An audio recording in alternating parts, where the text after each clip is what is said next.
ada sukacita yang luar biasa yang kami rasakan, ada pertemuan udara yang kami rasakan, dan nama kami disebutkan, dan nama kami dipanggil, maka nama kami tercatat di dalam kitab kehidupan. Oleh sebab itu, sebentar firman Tuhan akan disampaikan, biarlah sukacita itu melimpah di dalam kehidupan kami, sehingga dengan sorak-sorai kemenangan kami akan pulang bersama-sama menikmati pertolongan daripada Tuhan. Sisa kuasa kegelapan ini mengganggu setiap jalannya firman Tuhan. Pada saat malam hari ini, kami hancurkan kuasa-Mu di dalam nama Yesus. Dari awal pertengahan akhirnya menyampaikan firman Tuhan. Biarlah Roh Kudus yang memimpin hamba-Mu pribadi, seluruh umat-Mu yang hadir, Tuhan pimpin. Terpujilah nama Tuhan. Inilah ucapan syukur kami, dari nama Yesus kami berdoa dan bersyukur. Amin. Silakan Ibu, Bapak, Ibu, Saudara. Saya mengucapkan selamat malam, salam damai sejahtera bagi kita semua.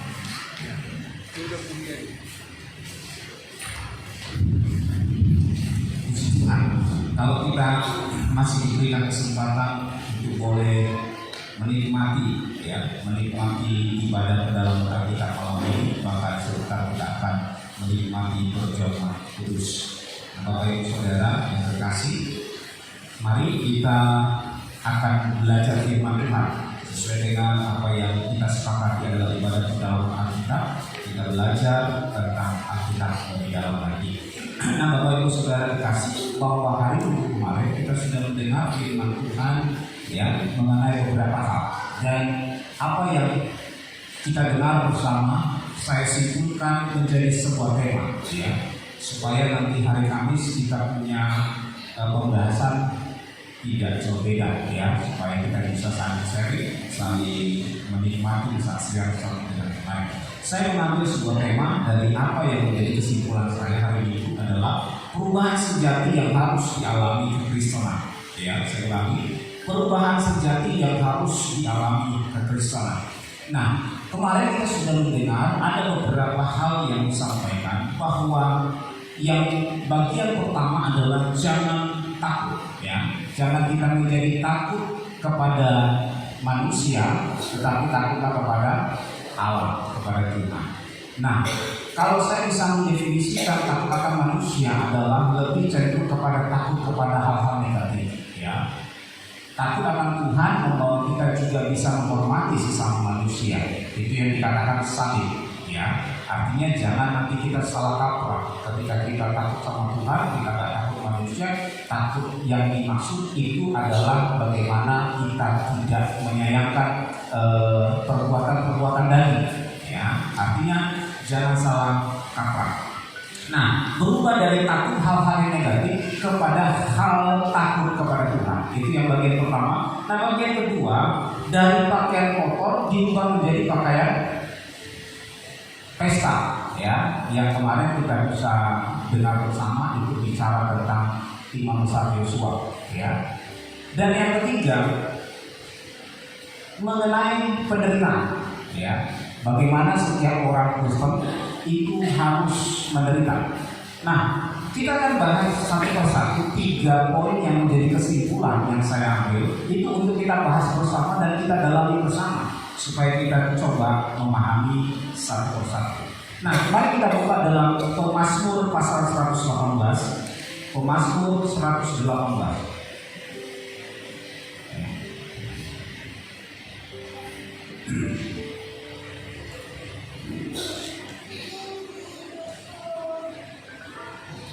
Pemazmur 118 dimulai ayat yang keempat. Pemazmur 118 ayat yang keempat. Demikian firman Tuhan dengan perikop nyanyian puji-pujian. Biarlah orang yang takut akan Tuhan berkata, bahwasanya untuk selama-lamanya kasih setianya. Ayat yang ke-6. Tuhan di pihakku, aku tidak akan takut. Apakah yang dapat dilakukan manusia terhadap aku? Orang yang takut akan Tuhan akan berkata bahwasanya untuk selama-lamanya kasih setianya. Dan ayat yang ke-6 ini perlu kita garis bawahi, bahwa jika ini seringkali kita katakan kalau Allah di pihakku tidak ada lawan ya. Nah, demikian juga yang dikatakan dalam Mazmur pasal 118 ayat 6, Tuhan di pihakku, aku tidak akan takut. Ya, apakah yang dapat dilakukan manusia terhadap aku? Jadi tidak ada hal yang bisa memberikan rasa takut seharusnya kepada orang yang takut akan Tuhan. Kalau takut kita sudah letakkan kepada Tuhan, maka kita pasti percaya bahwa segala apa yang kita kerjakan di dalam dunia ini pasti dipelihara Tuhan. Amin. Kita pasti percaya bahwa Ibrani pasal yang ke-13 itu yang sering kita katakan, kita perkatakan bahwa Tuhan tidak pernah meninggalkan, Tuhan tidak pernah membiarkan. Oleh sebab itu kita dengan yakin berkata, Tuhanlah penolongku, aku tidak takut. Nah, saya mau coba mendefinisikan apa itu arti takut. Saya membagi menjadi dua, yaitu arti takut secara negatif, ya. Apa itu takut negatif? Nah, contoh-contoh yang kita akan lihat banyak sekali yang kita rasakan sekarang, orang takut kepada mati karena corona, ya. Ini ketakutan yang update, ya. Takut update sekarang tentang corona. Sedikit-sedikit orang takut mati karena corona, ya. Itu adalah takut negatif. Nah, takut apa lagi? Takut mengenai tidak makan karena situasi sulit. Nah, banyak orang sekarang mengalami stres, putus asa, seperti mengalami satu tekanan. Kenapa? Karena banyak orang diberhentikan karena situasi perekonomian yang sedang menurun, yang sedang merosot. Banyak orang mengalami takut tidak dapat makan. Ya, apa takut lagi negatif? Takut masa depan tidak berhasil. Bagi anak-anak muda dan anak remaja memiliki rasa takut masa depanku seperti apa. Saya ada seorang anak remaja, anak pemuda usia 19 tahun. Dia di media sosial dia minta konseling, minta pelayanan. Dia lumpuh sejak lahir. Setelah lumpuh sejak lahir sampai sekarang dia lumpuh, dan setelah dia lumpuh, dia mengalami tekanan mental. Ya, kenapa? Karena dari kecil sampai dia dewasa, lulus SMA, dia habis dibully, diejek teman-temannya. Dikatakan orang yang tidak bisa menyusahkan, yang menyusahkan saja, sampai dia merasa kenapa hidupku seperti ini Tuhan. Saya kasih kata-kata penyembuhan, saya kasih firman Tuhan supaya dia tetap jangan putus asa. Tuhan pasti menolong. Dan ini adalah ketakutan yang dirasakan oleh orang. Ya, mungkin di kalangan kita tidak terdampak rasa takut. Tapi mungkin ada orang-orang lain, ada saudara kita, ada keluarga kita, ada orang-orang yang kita kenal yang mengalami rasa takut demikian. Marilah kita sebagai pembawa berita kabar damai sejahtera, berikanlah kabar baik dari Tuhan bahwa Tuhan pasti menolong. Penting sekali kita sebagai rekan-rekan sekerjanya Allah, kawan sekerjanya Allah untuk menyampaikan kabar baik bagi orang-orang tersebut. Ada juga takut tidak dapat jodoh, ya. Ada juga takut tidak dapat pekerjaan, ya. Ada juga takut tidak dapat keturunan dan lain-lain. Banyak ketakutan yang mungkin tidak saya definisikan atau tidak saya jabarkan secara contoh-contoh yang mungkin Bapak Ibu Saudara miliki, ya, rasa takut itu. Nah, kenapa kita tidak perlu takut? Kenapa kita tidak perlu takut terhadap hal-hal yang di atas? Nah, coba kita baca dalam Ulangan pasal yang ke-31. Ulangan pasal yang ke-31.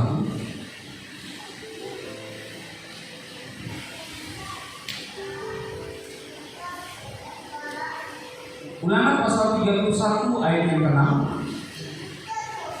Ulangan pasal yang ke-31 ayat yang ke-6 demikian firman Tuhan.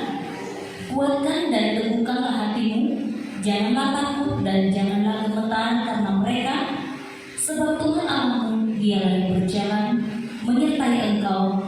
Ia tidak akan membiarkan engkau dan tidak akan meninggalkan engkau. Kuatkan dan teguhkanlah hatimu, jangan takut dan jangan gemetar karena mereka itu bicara apa? Bicara musuh.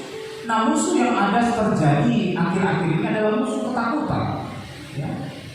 Hampir semua dari anak-anak sampai orang dewasa, sampai orang tua, anak-anak takut dia kapan masuk sekolah, ya. takut gak dapat uang jajan, ya. Takut apa lagi? Takut nanti pelajarannya gak dapat maksimal. Banyak rasa takut tidak punya teman, ya. Tapi perintah firman Tuhan berkata, kuatkan dan teguhkan hatimu, janganlah takut dan jangan gemetar karena mereka, sebab Tuhan Allahmu dialah yang berjalan menyertai engkau. Ada penyertaan Tuhan yang pasti bagi kita. Semua orang yang percaya disertai Tuhan. Amin. Maka dalam Yesaya pasal 41, coba kita baca Yesaya pasal 41.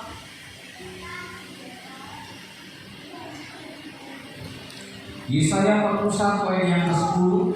Yesaya pasal yang ke-41 ayat yang ke-10, demikian firman Tuhan, janganlah takut sebab aku menyertai engkau, janganlah bimbang sebab aku ini Allahmu, aku akan meneguhkan, bahkan akan menolong engkau, aku akan memegang engkau dengan tangan kananku yang membawa kemenangan. Kenapa kita tidak perlu takut? Karena ada penyertaan Tuhan. Dan penyertaan Tuhan jamin sampai kita membawa kemenangan. Kemenangan atas peperangan musuh. Musuh apa yang kita alami sekarang? Musuh takut. Kita harus menang melawan musuh takut ini. Kalau dia datang kita harus lawan. Bentengi dengan perisai iman. Jangan panah-panah ketakutan itu tembus ke hati kita. Takut apa? Takut acara-acara yang kita tentukan nanti tidak berjalan dengan baik. Serahkan kepada Tuhan. Yang penting lakukan bagian kita dengan maksimal. Tuhan akan melakukan bagian Tuhan. Kita manusia terbatas yang tidak punya, kalau seperti sering Bapak Gembala katakan, tangan kita hanya sehasta.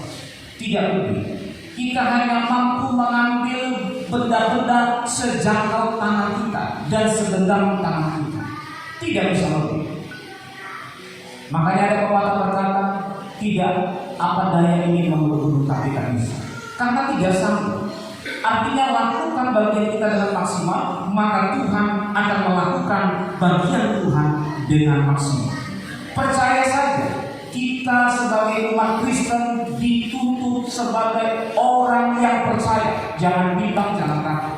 Kita sudah melihat contoh-contoh di Alkitab yang sudah sering kita dengar. Bagaimana Petrus, ya, bagaimana umat Israel, bagaimana tokoh-tokoh lain, Elia dan sebagainya, yang benar-benar Tuhan tetap sertai.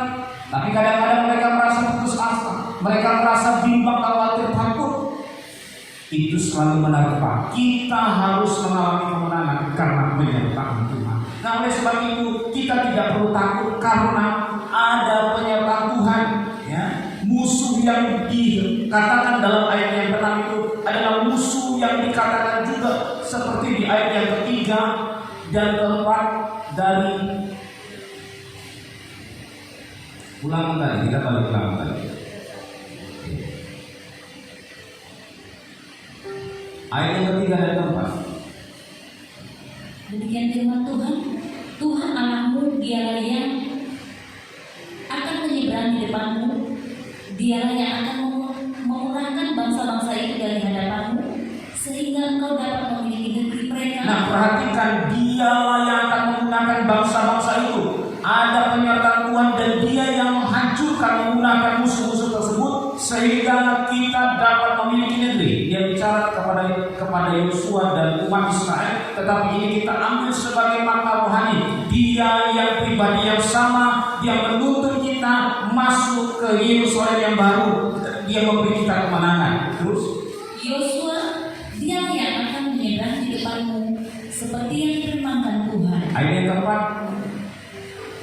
Dan Tuhan akan melakukan terhadap mereka seperti yang dilakukannya terhadap Sihon dan Og, raja-raja orang Amori yang telah dipunahkannya itu, dan terhadap negeri mereka. Nah, bagaikan Tuhan menggunakan Sihon, Og, raja-raja orang Amori yang sudah dipunahkan. Apapun musuh kita, Tuhan yang akan berdaulat, Tuhan yang akan berotoritas menghancurkan segala musuh-musuh itu.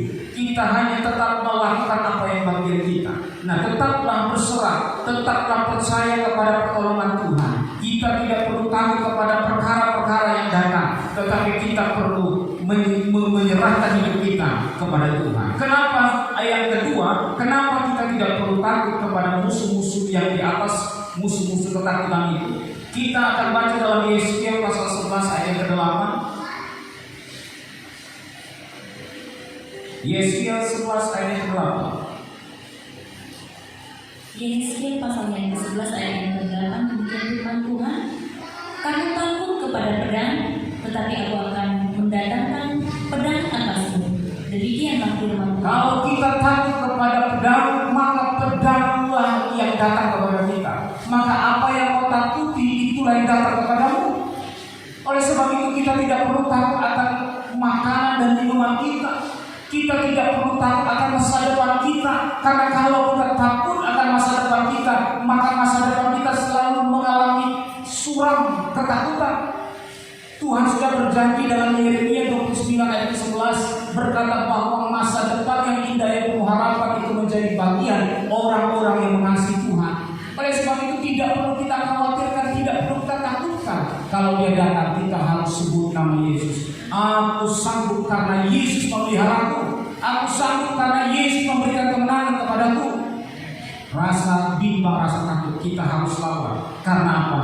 Karena rasa takut itu akan menimpa kita. Makanya kemarin kita sudah dengar juga, kalau kita takut kepada kematian, ada ilustrasi 2 orang yang disampaikan minggu lalu, bahwa ketika seseorang itu takut mati, malah dia mati. Tapi satu lagi dia tidak takut mati, tapi tidak takut mati karena nama Yesus. Tuhan tolong, Tuhan beri kesempatan untuk memberitakan, untuk bersaksi, untuk menyebarkan kebaikan Tuhan. Nah, oleh sebab itu jangan takut. Pesan ini selalu disampaikan, jangan takut, karena apa yang kita takutkan itulah yang menimpa kita. Nah, bagian yang ketiga, kenapa kita tidak perlu takut? Kita baca dalam Matius 10 ayat yang ke-28.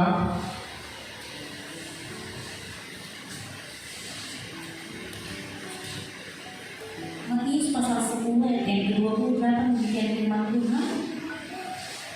Dan janganlah kamu takut kepada mereka yang dapat membunuh tubuh, tetapi yang tidak berkuasa membunuh jiwa. Takutlah terutama kepada Dia yang berkuasa membinasakan baik jiwa maupun tubuh di dalam neraka. Bapak Ibu Saudara, ketakutan yang kita alami, kalau kita takut mati karena corona, dia tidak mampu membinasakan jiwa. Dia hanya mampu membinasakan tubuh kita yang memang harus mati. Kita semua harus mati, harus menghadap Sang Pencipta. Tetapi waktunya karena A, karena B, karena C itu tergantung Tuhan. Tapi kita tidak perlu takut kepada mereka yang dapat membunuh tubuh, tetapi tidak berkuasa membunuh jiwa. Tetapi takutlah kepada Dia yang berkuasa membinasakan baik jiwa maupun tubuh.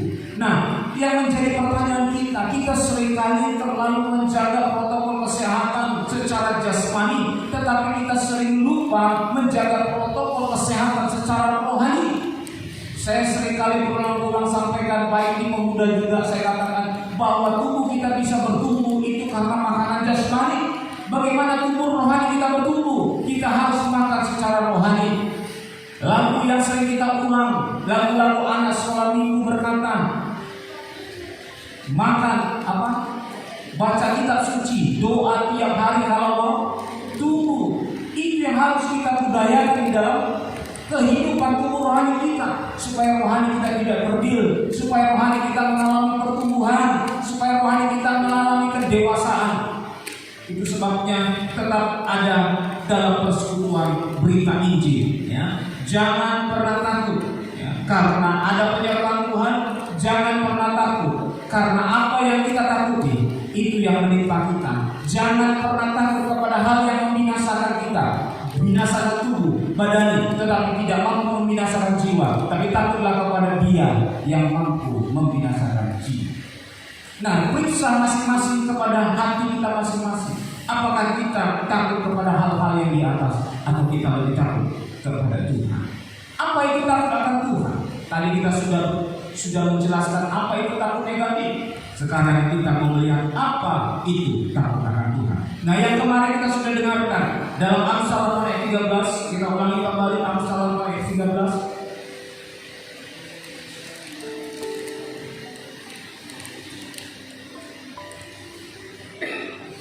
Amsal 8 ayat yang ke-13,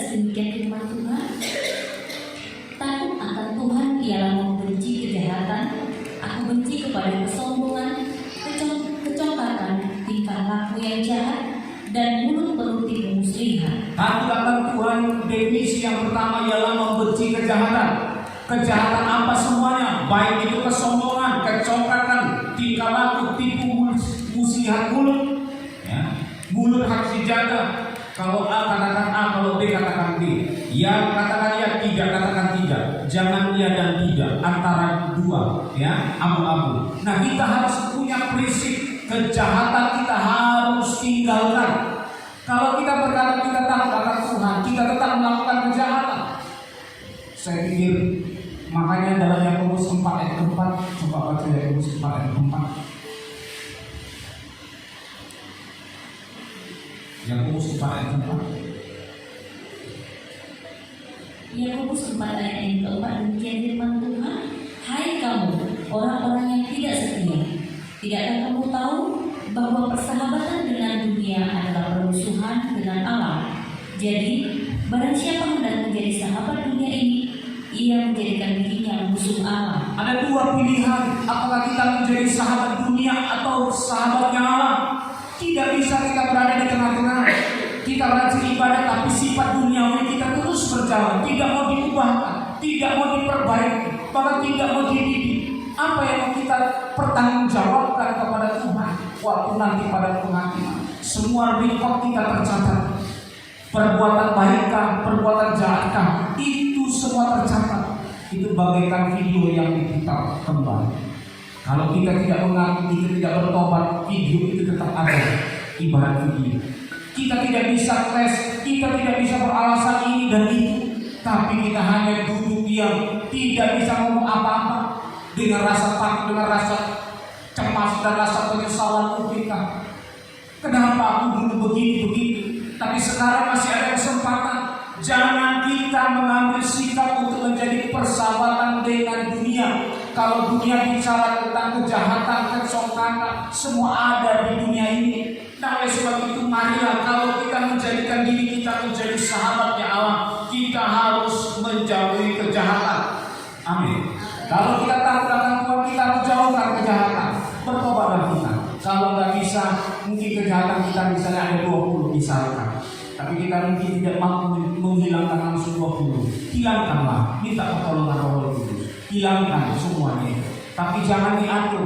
Hari ini satu, hari ini besok satu, besoknya satu. Tidak bisa kita atur. Tapi mohonlah Tuhan Roh Kudus untuk mengubah hati yang keras, ya, hati yang keras menjadi hati yang lembut. Supaya jangan hidup kita keras dari awal sampai mati, kita nanti keras terus. Sampai ada istilah orang kalau menyimpan dendam bertemu di tanah. Tanah rawa. Apa bahasa Indonesia tanah rawa? Tanah apa? Tanah liat. Tanah liat. Jangan kita mempunyai prinsip yang salah, Bapak Ibu Saudara. Milikilah prinsip dari firman Tuhan. Kalau itu kejahatan, udah singkirkan. Kenapa kita pertahankan? Gak ada gunanya. Mau kebencian mau tipu muslihat dulu, mulut yang kasar, ya, tangan yang suka mukul-mukul, ya, kaki yang suka melenceng dalam mukul. Kita buanglah, singkirkan. Minta pertolongan. Kalau dengan kekuatan kita tidak mampu, kita mengandalkan kita berubah sendiri tidak mampu. Kita harus dengan doa. Kita dipenuhi Roh Kudus. Roh Kudus yang menginsapkan kita. Kalau kita tanpa doa, bagaimana kita berubah? Makanya kesempatan selalu masih dibuka. Doa rantai yang tak kunjung-kunjung saya sampaikan. Untuk kita boleh bersama-sama masuk di dalam doa rantai. Disitulah kesempatan kita masuk dalam persekutuan rohani. Persekutuan jasmani dan rohani kita dapatkan melalui ibadah-ibadah pertemuan seperti ini. Tetapi ada persekutuan roh yang kita bangun. Marilah manfaatkan kesempatan ini supaya kita terus bertumbuh ke arah Kristus yang ada di kepala. Itulah yang menjadi kerinduan sehati, sama-sama kita bersama bergandengan tangan berdoa. Kita banyak pergumulan, khususnya kampung kita ini. Bagaimana kuasa-kuasa perdukunan, kuasa-kuasa pemabukkan, ya roh mabuk, roh pencurian, roh perkelahian, roh perjudian banyak di sekitar kampung kita. Kalau bukan kita lagi, siapa yang berdoa? Maka kita berkata kesejahteraan kota itulah yang menjadi bagian. Kita harus berdoa agar kota di mana kita tinggal itu ada damai sejahtera. Bagaimana ada damai sejahtera kalau hidupnya selalu bertengkar, suami istri bertengkar, selalu pergi ke mabuk-mabuk? Bagaimana ada damai sejahtera? Selalu masuk ke mesbah perdukunan. Ini yang harus kita tolak, kita tengking, kita ikat kuasanya bersama-sama. Kesatuan itu mendatangkan satu mujizat, ada penyembuhan, ada terobosan yang baru. Marilah bersama manfaatkan, ya, orang yang takut akan Tuhan menjauhi kejahatan. Apa yang dikatakan firman Tuhan takut akan Tuhan? Kita baca dalam Ulangan 6, Ulangan pasal yang 6.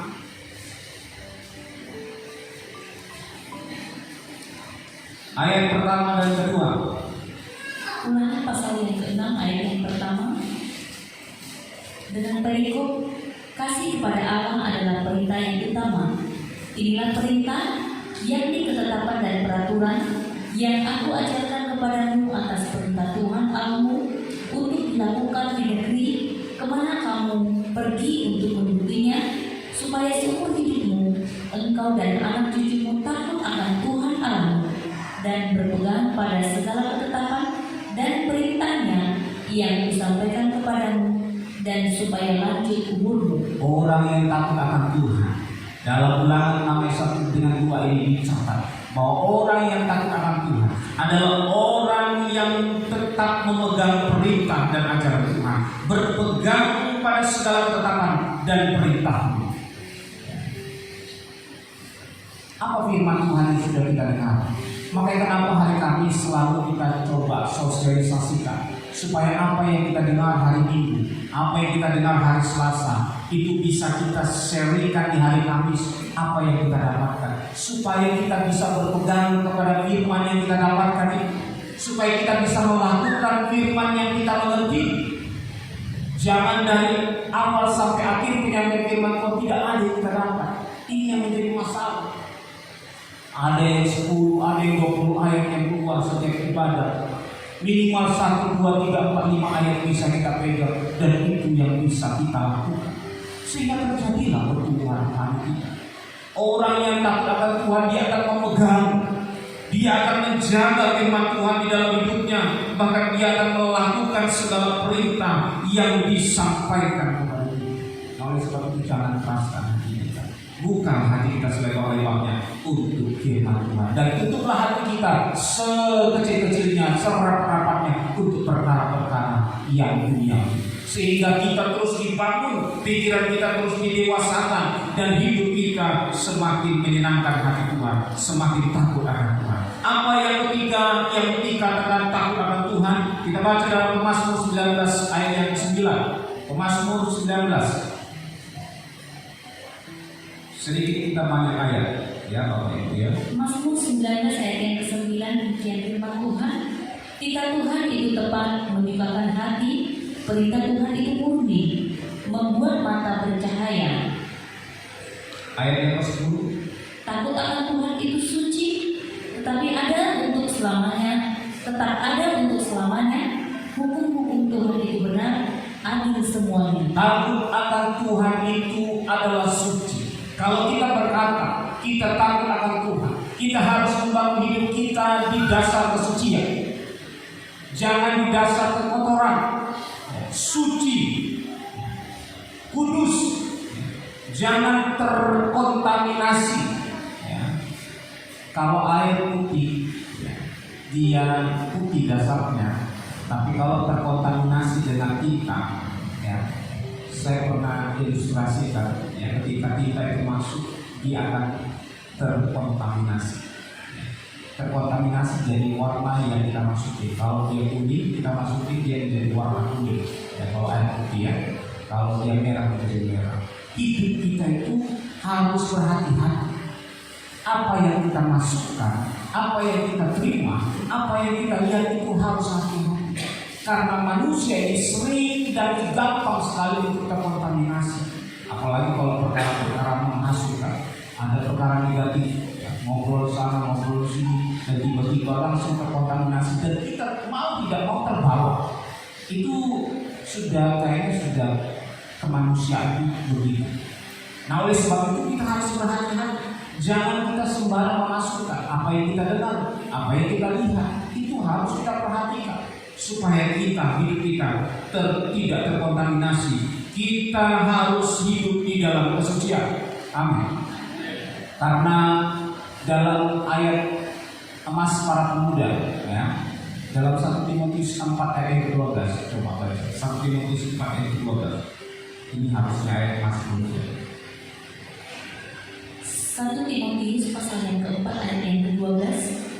Demikian firman Tuhan, jangan seorang pun menganggap engkau rendah karena engkau bugar. Jadilah teladan bagi orang-orang percaya dalam perkataanmu, dalam tingkah lakumu, dalam kasihmu, dalam kesetiaanmu, dan dalam kesucianmu. Jadilah teladan di dalam kesucian. Hidup kekristenan harus hidup suci. Karena kalau tidak mengalami kesucian daripada Tuhan, tidak ada satu orang pun yang bisa memandang Allah. Tanpa kekudusan tidak ada satu orang pun memandang Allah. Makanya kita harus hidup suci. Nah, itu yang dikatakan firman Tuhan mengenai takut akan Tuhan. Ya, mungkin banyak hal-hal yang bisa kita definisikan, tapi saya membawa 3 definisi ini. Takut akan Tuhan adalah menjauhi kejahatan, takut akan Tuhan melakukan perintah Tuhan Allah, dan takut akan Tuhan adalah hidup suci. Perhatikan hidup kita, kalau kita masih tercemar, mohon pengampunan daripada Tuhan. Bagaikan proses pencucian jubah yang kotor menjadi putih seperti bulu domba. Putih seperti bulu domba. Ini yang diharapkan Tuhan. Kalau pakaian kita tidak putih seperti bulu domba, kita tidak bisa menikmati pesta kawin anak domba Allah. Kita tidak mungkin ketika nama kita dipanggil, kita tidak dipanggil-panggil. Kenapa? Karena nama kita tidak ada. Bagaimana mau dipanggil nama yang tidak ada? Cari-cari tidak ada. Kita hanya berkata, dengar dia panggil nama saya. Ya, orang naik. Kita dengar dia panggil nama. Kita lihat itu orang naik. Kok saya tidak dipanggil-panggil? Kok mungkin Tuhan apa? Sedikit lupa. Dengar dia panggil nama saya. Saya panggil. Yang manggil siapa? Antikris yang manggil. Sini. Kalau sudah antikris yang manggil, tidak ada kesempatan. Mau kita bilang ampun Tuhan, tak akan. Yang ada itu sekarang kesempatan kita bertobat. Sekarang masih Tuhan buka kasih karunia Tuhan, kemurahan Tuhan. Ambillah kesempatan di dalam kesempatan yang Tuhan berikan ini. Jangan sia-siakan kesempatan ini. Seringkali kita menganggap ujian hidup ini adalah kesempatan, tapi kadang-kadang selalu kita sering menyiapkan kesempatan, kita tidak ambil kesempatan. Doakan dibuka kesempatan, tapi kadang tidak semua bisa meresponi. Saya tidak bosan untuk menyampaikan, karena apa yang kami katakan adalah untuk menyampaikan supaya tingkah laku kita, tujuan firman Tuhan disampaikan untuk menegur orang yang salah. Maafkan kami kalau ini disampaikan terus-menerus. Tujuan kami adalah untuk sama-sama kita ke surga, untuk sama-sama kita menjadi pengikut Kristus. Bukan hanya pengikut denominasi, tetapi pengikut Kristus yang sejati. Mengikut Kristus yang sejati harus benar-benar melakukan apa yang Tuhan mau.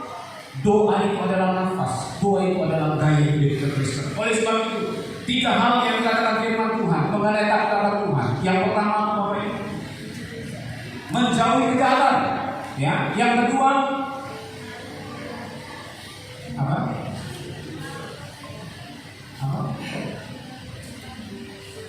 Melakukan perintah Tuhan, ya, megang dan melakukan. Yang ketiga, hidup suci. Nah, pelajari hidup suci itu seperti apa. Janganlah kontaminasi dengan dosa. Kalau dosa datang, kita usir. Kalau dosa datang, kita harus bentengi diri kita dengan firman Tuhan. Nah, apa upah orang yang takut akan Tuhan? Upah orang yang takut akan Tuhan ada 6 upah yang saya boleh rangkumkan di dalam apa yang saya pelajari. Yang pertama, Pemazmur pasal 25. Pemazmur pasal 25. Mazmur 25 ayat yang ke-14. Ayat 14. Mazmur pasal yang ke-25 ayat yang ke-14 dan firman Tuhan, Tuhan bergaul karib dengan orang yang takut akan Dia dan perjanjiannya diberitahukannya kepada mereka. Upah orang yang takut akan Dia adalah adanya sahabat karib yang Tuhan berikan kepada kita. Tuhan menjadi sahabat kita, bukan hanya sahabat di dunia. Kita punya sahabat di dunia saja sudah baik ya Bapak Ibu ya. Sahabat itu bisa menerima kita dalam kekurangan, dalam kelemahan kita. Baik suka dan juga biasanya sahabat bisa menerima kita. Ini Tuhan sendiri loh menjadi sahabat kita. Dia bergaul karib kepada orang yang takut akan Tuhan. Nah, kalau kita sudah memiliki sahabat seperti bergaul karib dengan Tuhan, kita aman dalam naungannya. Kita terus ada dalam hatinya. Bagaimana seorang sahabat? Dia pasti menaruh perhatiannya kepada sahabatnya. Itulah sahabat. Nah, ketika Tuhan berkata, Tuhan bergaul karib dengan orang yang takut akan Tuhan, nah pilihlah menjadi takut akan Tuhan supaya kita menjadi sahabat karib. Apa upah yang kedua? Upah yang kedua, Mazmur 33 ayat yang ke-18. Mazmur 33 ayat yang ke-18. Mazmur 33 ayat yang ke-18, demikian firman Tuhan, sesungguhnya mata Tuhan tertuju kepada mereka yang takut akan Dia, kepada mereka yang berharap akan kasih setianya. Sesungguhnya mata Tuhan tertuju. Dia tidak menunjukkan matanya kepada sembarangan, tetapi dia tujukan mata Tuhan kepada orang yang takut akan Dia. Takut akan Dia. Milikilah rasa takut akan Tuhan di dalam kesendirian kita. Tuhan, aku percaya Kau ada bersama dengan aku. Tetap simpan firman Tuhan, tetap hidup di dalam kesucian, tetap jauhi kejahatan dimanapun kita berada. Jagalah langkah kita, maka Tuhan akan mengarahkan matanya kepada kita. Memang dalam Amsal juga berkata mata Tuhan mengawasi, tetapi Tuhan memperhatikan secara khusus orang-orang yang Dia kasih atau orang-orang yang takut akan Dia. Ada berkat khusus, mata Tuhan tertuju. Nah, itu upah yang kedua. Upah yang ketiga, Mazmur 34 ayat yang ke-7. Mazmur 34 ayat yang ke-7. Orang yang tertindas itu berseru, dan Tuhan mendengar, Ia menyelamatkan dia dari segala kesesakan. Malaikat Tuhan berkemah di sekeliling orang-orang yang takut akan Dia, lalu meluputkan mereka. Malaikat Tuhan berkemah di sekeliling orang-orang yang takut akan Dia. Ada kemah Tuhan yang bernaung di sekitar orang-orang yang takut akan Tuhan. Ini bicara malaikat berkemah, ini bicara bagaikan perlindungan daripada Tuhan. Kita baca dalam Amsal 14 ayat yang 26. Amsal 14 ayat yang 26.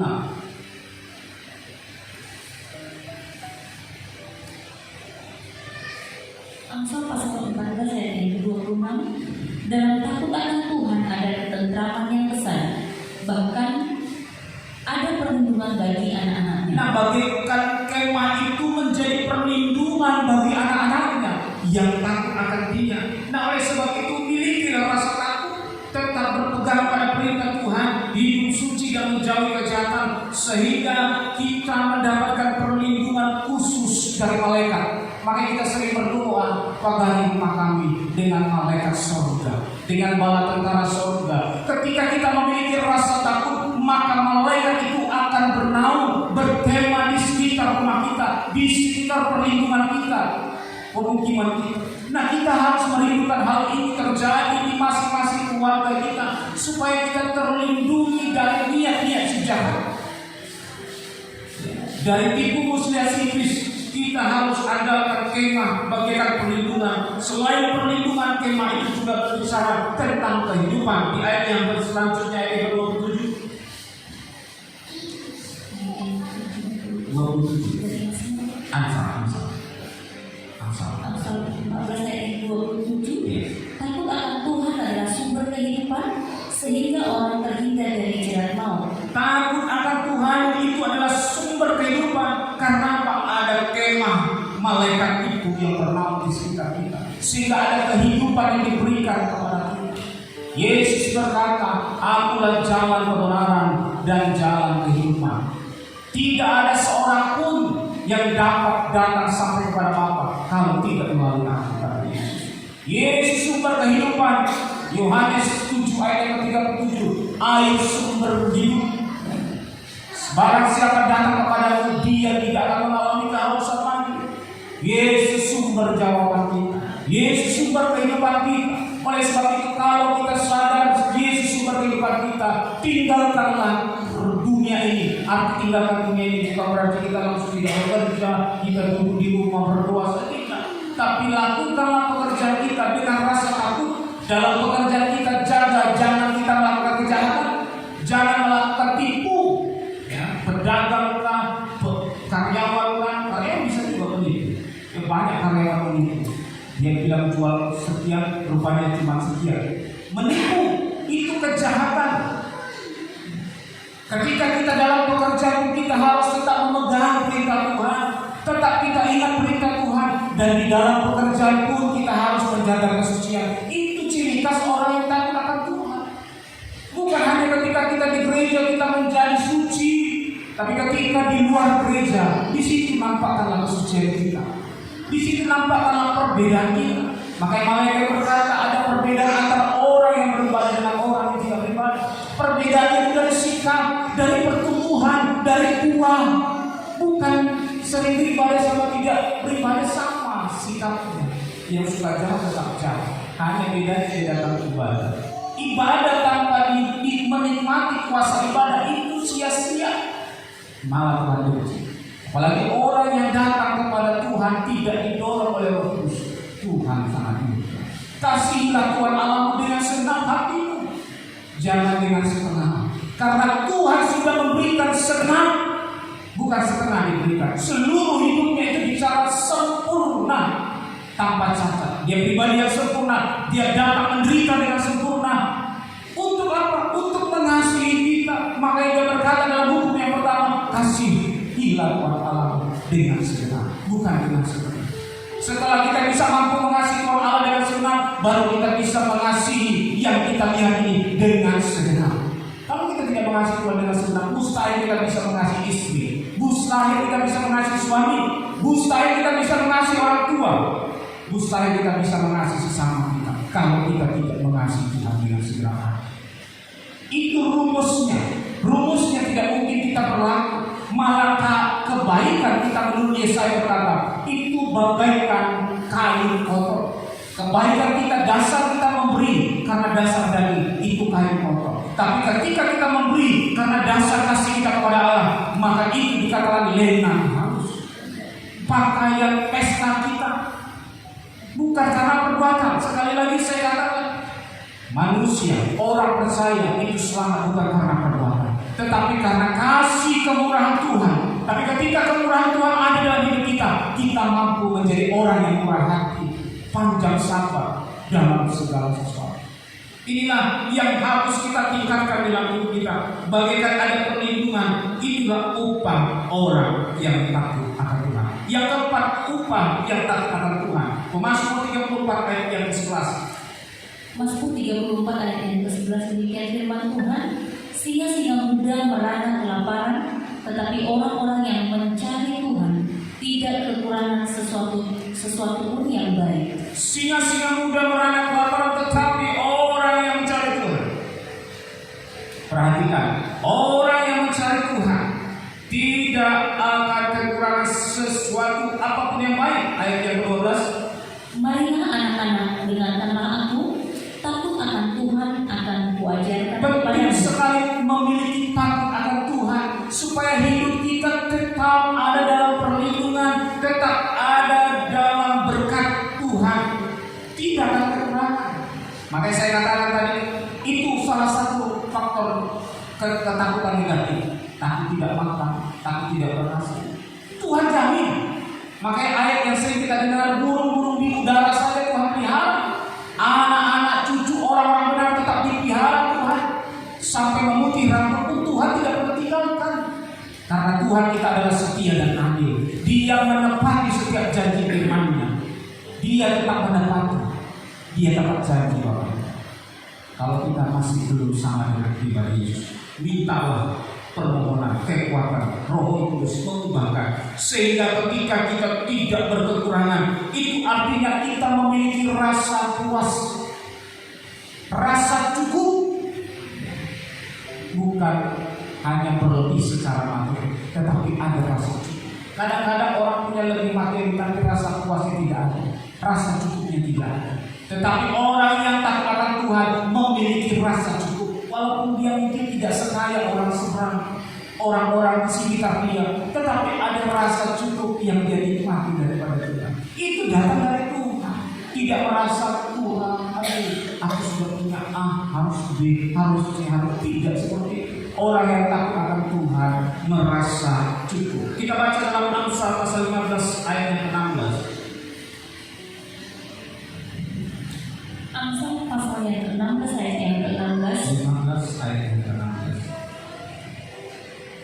Memperoleh hikmat sungguh jauh melebihi memperoleh emas, dan mendapat pengertian jauh lebih berharga daripada mendapat perak. Amsal 15 ayat 16. Amsal 15 ayat. Iya, 15 ayat.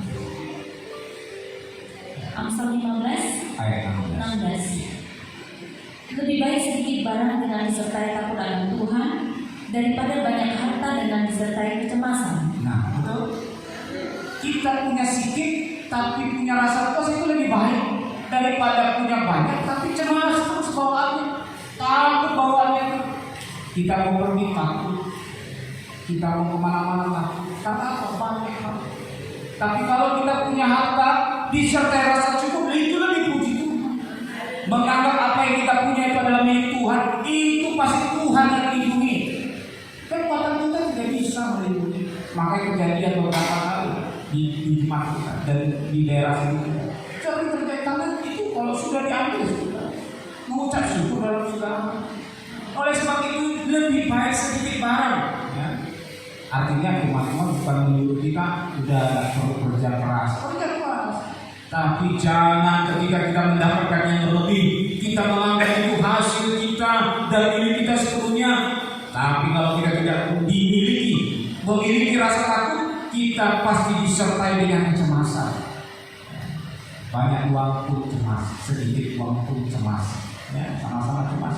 Sedikit uang cemas gak makan, banyak uang cemas hilang. Sama-sama cemas. Hidup di dunia ini serba salah. Tapi hidup dengan rasa takut akan Tuhan, Tuhan pasti sertai. Tuhan pasti lindungi. Ada tidak berkekurangan, memiliki rasa puas. Nah itu upah orang yang takut akan Tuhan, ada rasa puas. Nah milikilah, periksa kita, apakah kita memiliki rasa puas. Kalau tidak, periksa apakah kita masih memiliki rasa takut akan Tuhan. Kalau kita memiliki kecemasan yang berlebihan, ya, berarti periksa pribadi kita masing-masing. Ya. Apa upah yang kelima? Ya, upah yang kelima dalam Mazmur 103, Permazmur 103. Mazmur 103. Mazmur pasal 103 ayat yang ke-13. Seperti Bapa sayang kepada anak-anaknya, demikian Tuhan sayang kepada orang-orang yang takut akan Dia. Upah orang yang takut akan Tuhan adalah ada rasa sayang daripada Tuhan. Siapa yang mau rasa sayang daripada Tuhan? Semua pasti mau, ya. Tapi takutlah. Kalau kita disayangi suami dan istri, senang. Begitu kami suami disayangi istri, senang. Ya. Bagaimana anak-anak disayangi orang tua senang? Demikian juga orang tua disayangi anak pasti senang. Kita butuh kasih sayang, tapi jangan berharap pada manusia untuk mengkasih sayang kita. Kadang-kadang berharap sama manusia itu tentunya kekecewaan. Tapi saya berbicara istri saya penuh dengan rasa sayang dan Tuhan. Tetapi ada kadang-kala manusia harap terlalu tinggi sama manusia, cuma apa? Kecewa. Tapi harap pada Tuhan tidak akan kecewa. Makanya ada pikir berkata, tak pernah kecewa mengiringi, tak pernah kecewa usaha semua jalan serta Yesus, makin bahagia. Pernah kecewa selamanya itu sampai nanti kita surga. Tuhan pelihara kekecewaan tidak. Kalau ada kekecewaan itu semua pasti dari manusia. Ya, manusia karena mengecewakan. Tetapi tetap percaya bahwa ketika kita memiliki rasa takut akan Tuhan, maka rasa sayang Tuhan semakin besar kepada kita. Kita menjadi milik kepunyaannya. Bukan kita saja yang mengakui Tuhan sebagai Allah kita, tetapi Allah mengakui kita sebagai umatnya. Ada timbal balik chemistry. Bagaimana seperti yang saya ceritakan dalam surat ini kemarin, bahwa ketika Rasul Paulus selesai dalam perjalanan misi pertama, selesai dalam perjalanan misi kedua, dia kembali ke Antioquia. Kenapa? Karena ada sebuah hubungan chemistry yang baik antara Antioquia dan Rasul Paulus. Demikian juga ketika kita memiliki rasa takut akan Tuhan, maka hubungan yang baik yang karib itu terjalin dari hidup kita dan hidup Tuhan. Kita semakin menyatu, semakin mengerti hati Tuhan. Tidak hanya mengerti hati diri sendiri saja, tapi kita mengerti kehendak Tuhan. Sehingga kita dalam hati kita setiap hari kita mengerti Tuhan tuntun pimpin jalan kami. Yang keenam, upah yang keenam adalah Mazmur 103 juga. Mazmur 103 ayat yang 17. Tetapi kasih setia Tuhan dari selama-lamanya sampai selama-lamanya atas orang-orang yang takut akan Dia, dan keadilannya bagi anak cucu. Tadi kasih sayang, sekarang kasih setia. Kesetiaan Tuhan sampai selama-lamanya. Dan takut akan Dia, keadilannya bagi anak cucu. Bukan hanya generasi kita, tetapi generasi anak, generasi cucu, generasi seterusnya. Anak-anak dari anak-anak kita akan mendapatkan perlindungan Tuhan, akan mendapatkan penyertaan Tuhan. Itulah kalau kita mengambil sikap menjadi pribadi yang takut akan Tuhan. Pilihan ada pada kita. Yang Yakobus 4 ayat 4 tadi jelas berkata, jika kita bersahabat dengan dunia, maka kita akan menjadikan diri kita musuh Allah. Kalau kita menjadi sahabat ke Allah, maka kita akan menjadikan diri kita musuh dunia. Bukan musuh sesama, musuh dunia. Ya, jangan kita bilang menjadi sahabatnya Allah kita musuhi semua orang di dunia, tidak. Tapi musuh dunia. Dunia bicara apa? Keinginan daging, keinginan mata, keakuan hidup. Itu bicara dunia. Makanya Roma 12 itu berkata, janganlah kamu serupa dengan dunia. Kita harus serupa dengan apa? Dengan Allah, dengan Sang Karib, dengan pencipta kita. Makanya kembali kita diingatkan dalam kejadian ketika kita diciptakan, maka Allah berfirman, baiklah kita menciptakan manusia serupa dan segambar dengan kita. Ada rupa Allah yang diciptakan dalam hidup kita, tetapi karena dosa rupa itu hilang, rupa itu hancur. Bagaikan ketika Yesus mati, dia dicambuk, dia dicerca, dia diludahi, dia disiksa sampai wajahnya itu tidak punya rupa. Itu menggambarkan hidup manusia yang sebenarnya hancur karena dosa, tidak memiliki rupa Allah yang sesungguhnya. Tetapi syukur kepada Tuhan, Tuhan menganugerahkan anaknya yang tunggal supaya rupa kita yang jelek, rupa kita yang hancur diperbaiki oleh tubuh dan darah Kristus. Lewat firman Tuhan, lewat Roh Kudus-Nya yang terus memperbaharui hidup kita, sehingga pikiran kita selaras dengan apa yang dipikirkan oleh kehendak Tuhan. Nah, itu poin bagian dari yang pertama, bicara takut akan Tuhan, ya. Karena tadi membahas ya pembukaan saya katakan tadi, ketika kesimpulan yang saya ambil dari hari itu adalah yang pertama, berubah takut dari negatif kepada takut akan Tuhan, ya. Berubah dari takut negatif kepada menjadi takut akan Tuhan. Nah, poin yang kedua itu bicara dari pakaian kotor menjadi pakaian pesta. Yang ketiga apa? Ya, menderita. Nah, ada 3 poin ya.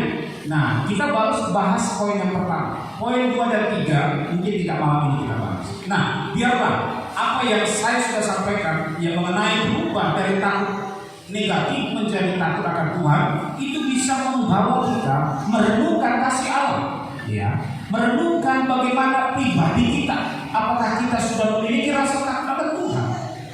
Jangan takut kepada perkara-perkara lahir, takut kepada corona. Kita tetap waspada, berjaga-jaga, itu firman Tuhan. Tapi jangan kita memiliki rasa takut yang berlebihan. Karena firman Tuhan juga berkata dalam surat Timotius yang sering sudah pernah kita dengar, bahwa Allah tidak memberikan kita roh takut, tapi Tuhan memberikan kita rasa kasih yang membangkitkan kekuatan, ya, damai sejahtera. Itu yang diberikan Roh Kudus kepada kita, bukan roh takut. Jadi kalau kita masih punya rasa takut, apakah itu takut karena corona, apakah itu takut karena tidak mampu makan, takut masa depan kita, takut terhadap jodoh kita, takut terhadap pekerjaan kita, takut terhadap masa depan kita, itu kita serahkan kepada Tuhan. Dan rubahlah ketakutan kita menjadi takut akan Tuhan. Karena kenapa kita tidak perlu takut? Ada 3 alasan kenapa kita tidak perlu takut. Yang pertama, ada penyertaan Tuhan, ya. Yang pertama, ada penyertaan Tuhan. Yang kedua, apa yang kita takuti itu yang menimpa kita, ya. Apa yang kita takuti itu yang menimpa. Dan yang ketiga, jangan takut kepada yang mampu membunuh, membinasakan tubuh badan jasmani saja, tapi takutlah kepada Dia yang mampu membunuh sampai jiwa dibinasakan, karena Dia yang punya hak. Nah, apa upah orang yang takut akan Tuhan? Ya, kalau tidak catat pasti tidak dijawab. Ya, kalau tidak catat pasti dijawab karena panjang, banyak ya. Namanya saya coba ya dalam Alkitab kita harus ya belajar secara dalam. Jadi kalau tidak jawab catatan itu sulit untuk mengingat. Jadi next time kalau kita masuk dalam Alkitab, kiranya bisa kita bawa catatan, kita catat, karena catatan itu sangat membantu kita untuk mengingat, sangat bantu. Karena saya juga sendiri lupa. Kalau tidak saya catat apa yang saya dengar itu bisa lupa. Tapi ketika saya catat, kita ingat, kita renungkan, ada kemungkinan besar untuk kita bisa berpegang kepada perintah. Ada kemungkinan besar. Nah, Roh Kudus kembali mengingatkan kita kepada perkara-perkara yang Tuhan mau kita kerjakan, supaya jangan kita hanyut, supaya jangan kita lepas. Nah, saya mau tanya ini saja. Apa yang kita lakukan Tuhan dari firman Tuhan? Ada 3. Apa yang kita lakukan Tuhan? Yang pertama, menjadi kejahatan, melakukan dan berpegang pada perintah Allah. Yang ketiga, hidup suci. Nah, upahnya nanti belakangan ya. Hafalah. Pokoknya waktu kita pelajari, ingat, tapi kerjakan saja yang 3 ini. Upahnya menyusul itu. Nggak tahu, kita nggak hafal upahnya. Tapi kalau kita hafal yang 3 kata Tuhan ini, upahnya menyusul. Nah, kalau kita bekerja masih dapat upah belum? Besar kecil itu tergantung kepada si pemberi upah. Tapi yang kita harus lakukan kerja kita maksimal supaya kita bisa menjadi teladan dan teladan. Puji nama Tuhan. Tuhan Yesus memberkati. Kita segera menikmati perjamuan kudus, menikmati korban Tuhan. Ya, ada waktu dan mari sama-sama kita berdiri. Ya, kita mengangkat sebuah pujian. Betapa Tuhan. Haleluya.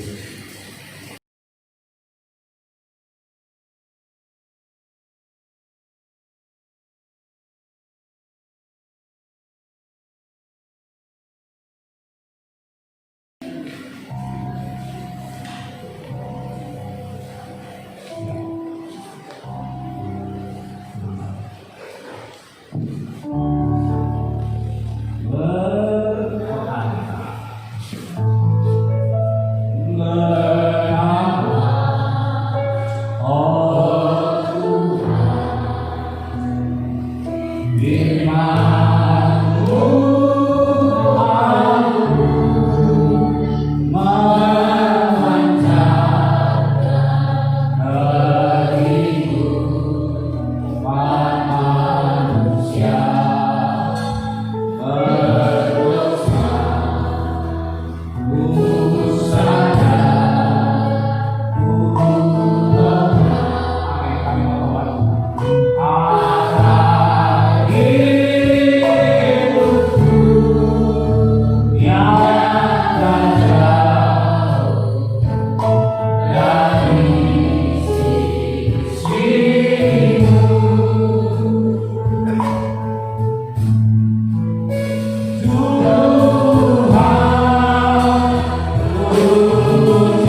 Tuhan, baiklah terlebih dahulu kita memahami akan masuk perjamuan kudus sebelum kita menikmati.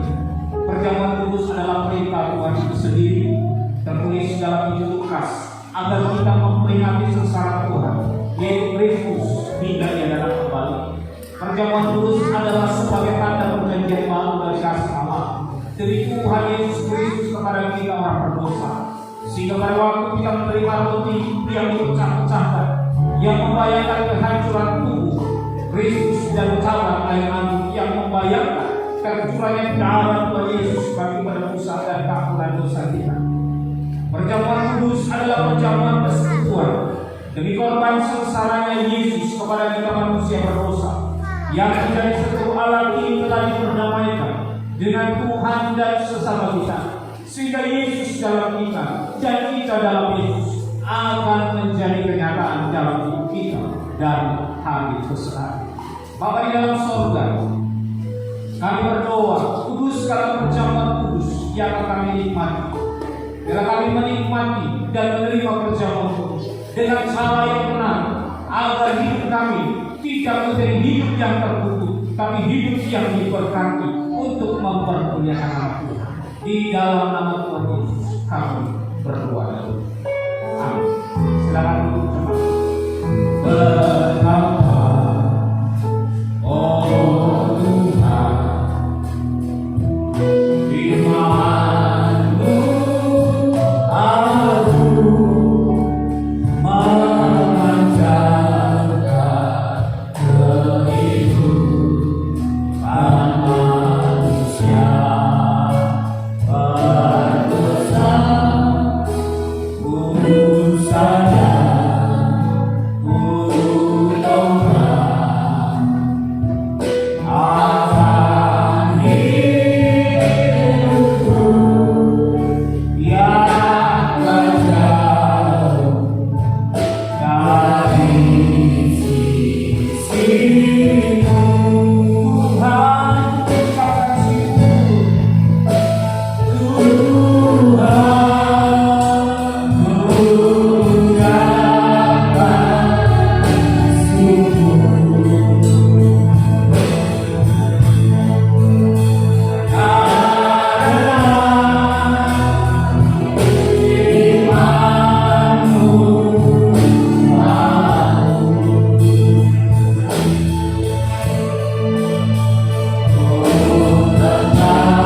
Mari kita mengangkat roti yang adalah gambaran tubuh di tangan kanan kita dengan tinggi-tinggi sambil kita mendengar firman Tuhan.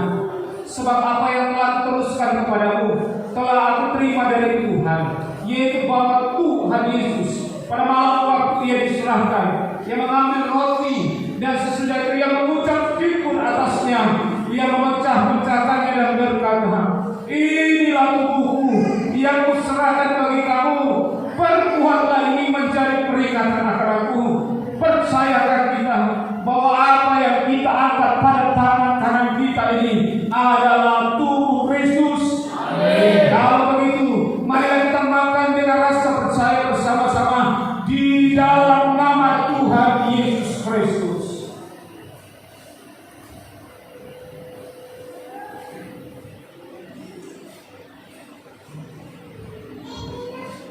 Kami membayangkan bagaimana tubuh yang rusak akibat dosa dan pelanggaran kami, Tuhan.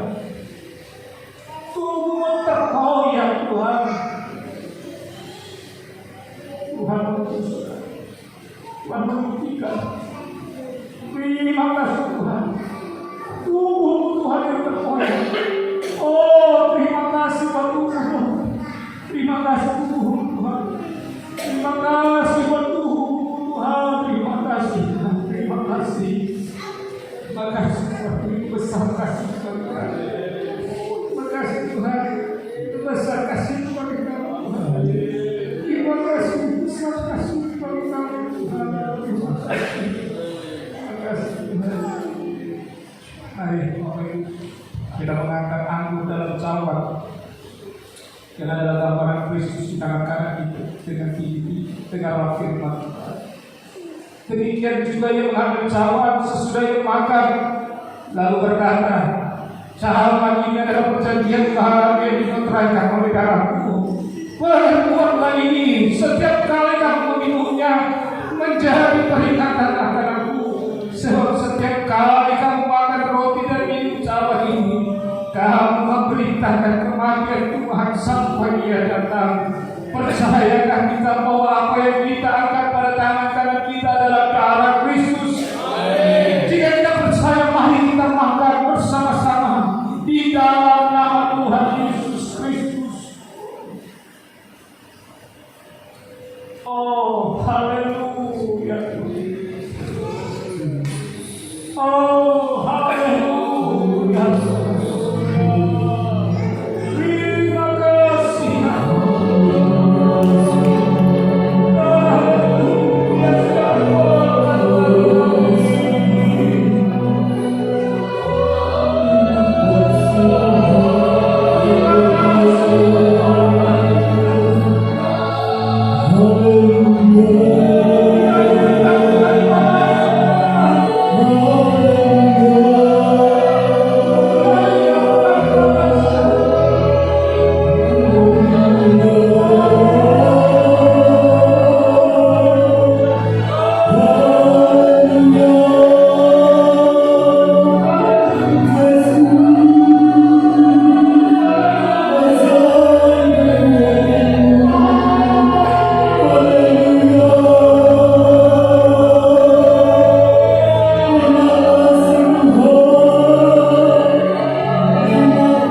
biarlah firman Tuhan ini tidak kembali dengan sia-sia. Firman Tuhan tertanam di dalam hati kami, mengerjakan, menggarap hidup kami, sehingga tubuh roh kami bertumbuh semakin dewasa. Kehendak kami semakin tinggi, kehendak Tuhan semakin tinggi. Kami semakin kecil, pribadi Allah semakin besar dalam kehidupan. Di dalam nama Yesus Tuhan, terima kasih buat tubuh dan darah Tuhan yang kami sudah nikmati. Bukti cinta kasih Tuhan bagi kami, dan dalam kami juga menyadari dan melakukan apa yang Tuhan kehendaki. Terima kasih Tuhan. Inilah doa ucapan kita, maka dan firman kita di dalam nama Tuhan Yesus kami berdoa. Amin. Dalam hidup kita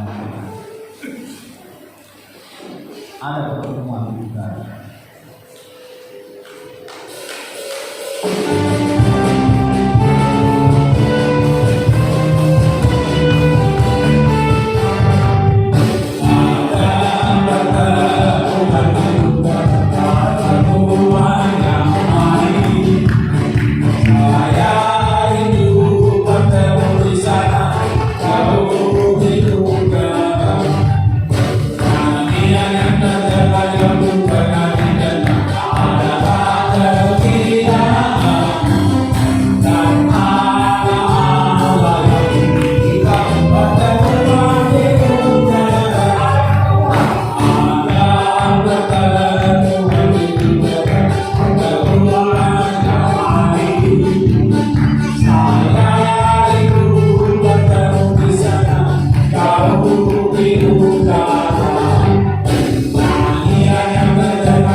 Biarlah kiranya darah Kristus turut memulihkan rencana.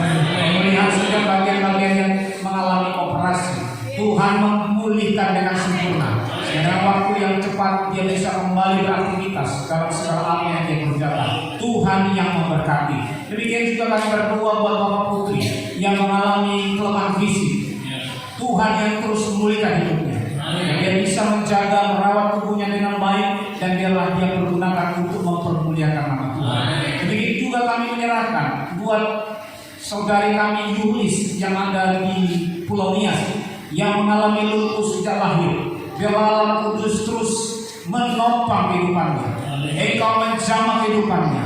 Engkau topang dengan kuasa darah Tuhan. Pulihkan bagian kakinya, pulihkan bagian mentalnya Tuhan, bagian pencernaan, bagian otak, semuanya